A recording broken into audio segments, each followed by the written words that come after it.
Everybody shut up. And it's good. We are watching Snooker, and the person playing is Ronnie O'Sullivan, arguably the greatest sportsman of all time. I'm not saying that he's arguably one of the greatest sportsmen ever. I'm saying snooker is arguably a sport, and Ronnie O'Sullivan is demonstrably the king of the universe. Now, snooker, like all British things, is just a boring and more complicated version of an American thing, pool.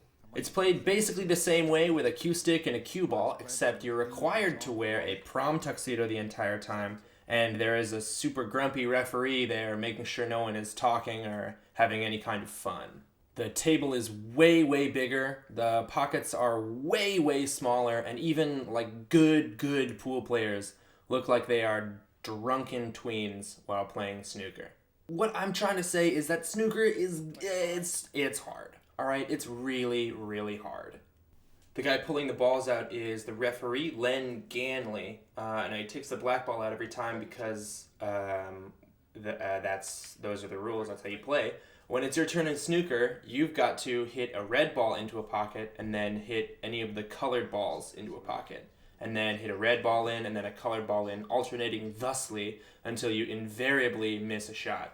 Then your opponent comes to the table and he tries to do the same thing, or she tries to do the same thing, beginning each new turn with a red ball. The red balls stay in when pocketed, but the color balls come back out and are put right back on their starting spots when they get hit in.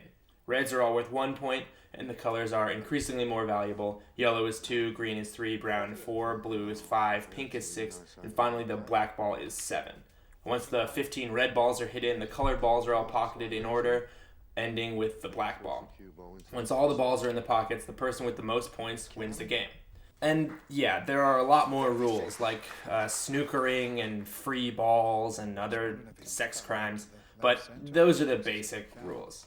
A break is the amount of points you're able to get before missing a ball. So maybe you hit a red ball in, and then you hit the pink ball in, then you hit another red ball, but you miss on the black ball. That is 2 points, 1 for each red, plus 6 points for the pink, so a total of 8-point break. Well, now that is a good question. Corey, what's the highest score you can get if you don't miss any of the balls? Well, if you hit all 15 reds and then follow each red with a black ball, you have 15 points for the reds, and then 15 times 7 points for the black, also known as the number 120, and now you just add the rest of the colors in order, 2, 3, 4, 5, 6, and 7, for another 27 points for a total maximum score of 147. And this is why what Ronnie O'Sullivan is doing right now is just so goddamn absurd.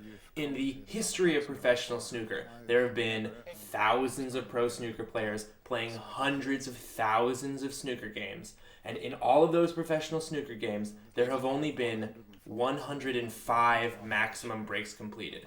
They are so rare and so coveted that at the World Snooker Championship, they pay you £147,000 if you get a perfect 147. Get it? It's really, really hard to do. And yet, here we are. This is the World Snooker Championship 1997, Ronnie O'Sullivan versus Mick Price. And if you've been watching the video, he has just been waltzing around the table, putting balls in like it is absolutely nothing. But it is so, so difficult. Most players take their time, they get down, they check the potting angle. He just goes and knocks the ball in. He is just simply put a genius with a snooker cue. And he's not some kind of like zenned out, calm guy. He has been suffering from a plot-thickeningly chronic depression for his entire career.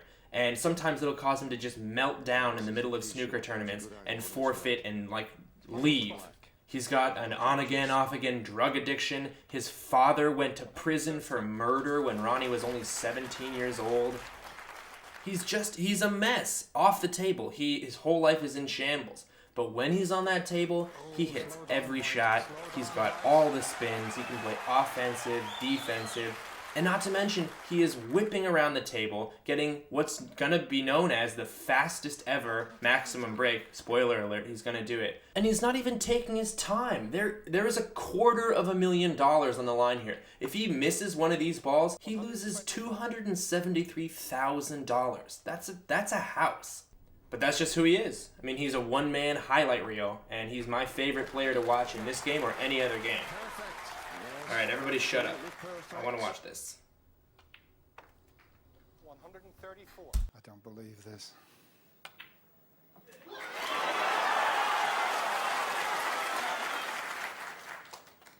What a break! What a fantastic maximum break that is.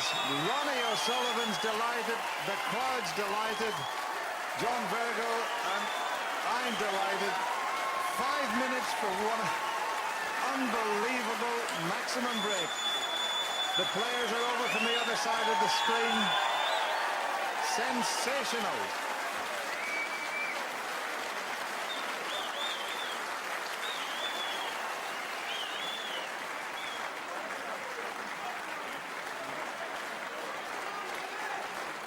Well, everyone has just gone berserk here. John, I've never seen anything like that. 5 minutes for a maximum. Well, the great thing about Ronnie O'Sullivan, and of all the 147s I've seen, and I have seen a few as we've done, and we've seen 3 here at the Crucible, but the speed in which he plays, that's what gets people on the edge of the seats.